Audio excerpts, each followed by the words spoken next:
तो अभी देश में हमारे बहुत सारे मुसलमान लोग ऐसे हैं जिनको लगता है कि वो दारुल हरब में जी रहे हैं, जहां पर प्रोसिक्यूशन हो रहा है उनका आजकल, क्योंकि वैसे कहने वाले बहुत लोग मिल जाते हैं जिनको लगता है कि भारत में मुसलमानों पर अत्याचार हो रहा है, जुल्म हो रहा है। जैसे आपने अभी CA/NRC का या 3 तलाक का जिक्र किया, या कभी हिजाब की बात आ जाती है, कभी हलाल मीट की बात आ जाती है, ये मुद्दे उठ जाते हैं। आपको लगता है भारत में मुसलमान प्रोसिक्यूट हो रहा है?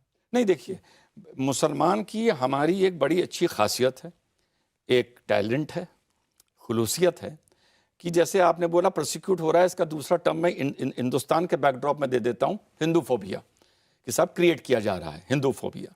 उसी का एक दूसरा नाम हो गया कि हमें भाई प्रोसिक्यूट किया जा रहा है। कौन कर रहे हैं? हिंदू कर रहे हैं।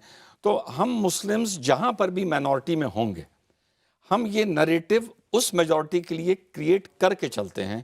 हम ज्यूफोबिया क्रिएट करके चलते हैं, हम बुद्धिस्ट फोबिया क्रिएट करके चलते हैं, हम क्रिश्चियन फोबिया क्रिएट करके चलते हैं, हम हिंदू फोबिया क्रिएट करके चलते हैं।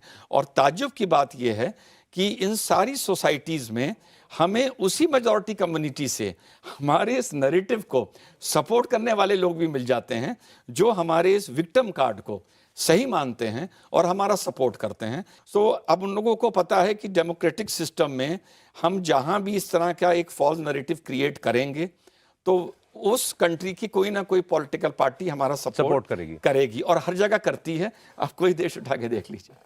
अच्छा, अब जो पीछे 2-3 महीनों से जो चल रहा है हमारे देश के अंदर, जो शुरू हुआ एक बयान से और उसके बाद लोगों की गर्दनें कटने तक, और फिर ऐसे ही बहुत सारे लोगों को धमकियां मिलने का सिलसिला, तो ये एक शॉक वेव की तरह आया मेजॉरिटी कम्युनिटी की। लेकिन ये क्या हो गया?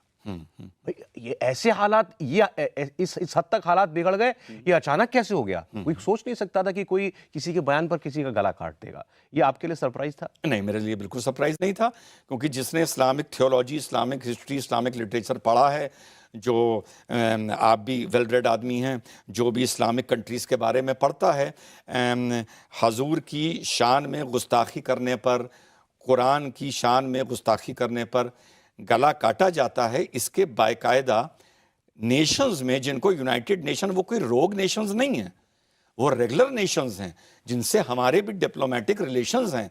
मोदी जी वहाँ जाते हैं, वो मोदी जी को सम्मान देते हैं, वो यहाँ आते हैं, हम उन्हें सम्मान देते हैं। दे आर गुड, ठीक बात है, अलाइज हैं हमारे, यूनाइटेड नेशन के मेंबर्स हैं, USA के अलाइज हैं। वहाँ पर इस चीज़ पे लॉ बना हुआ है। तो मुझे समझ में नहीं आता कि इस चीज़ पर दुनिया या नॉन मुस्लिम सरप्राइज क्यों होते हैं।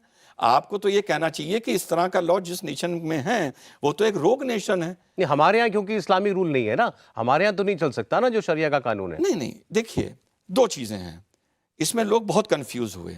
एक होता है गैर संवैधानिक, एक होता है गैर कानूनी, एक होता है गैर इस्लामिक।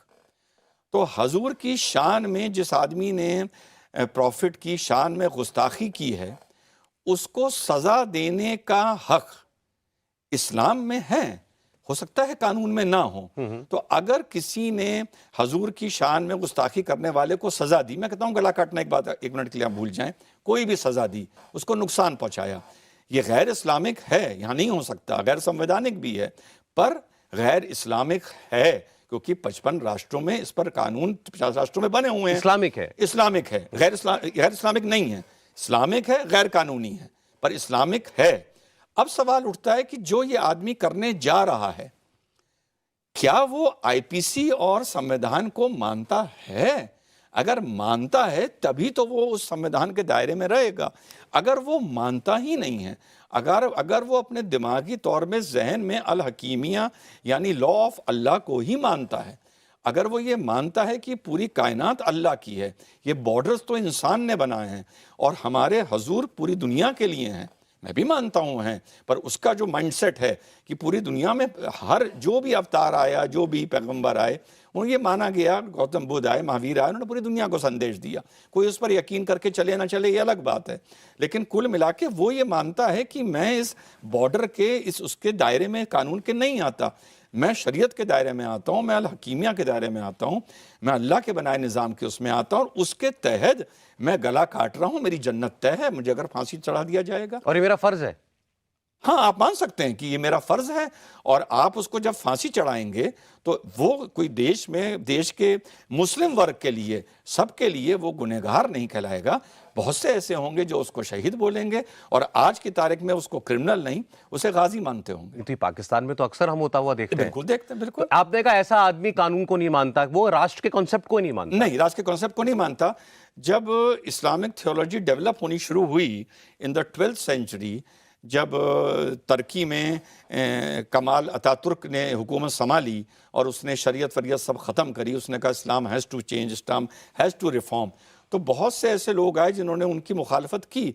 उन्होंने ये कहा कि सोशलिज्म, डेमोक्रेसी एंड सेकुलरिज्म ये सब वेस्टर्न आइडियाज़ हैं, ये वेस्टर्न पॉलिटिकल थ्योरी की कंसेप्ट हैं, हमारा ये कंसेप्ट कभी नहीं हो सकता। इंडिया टीवी हर वक्त हर जगह डाउनलोड करने के लिए सर्च करें India TV news Google play store या ऐप स्टोर पर।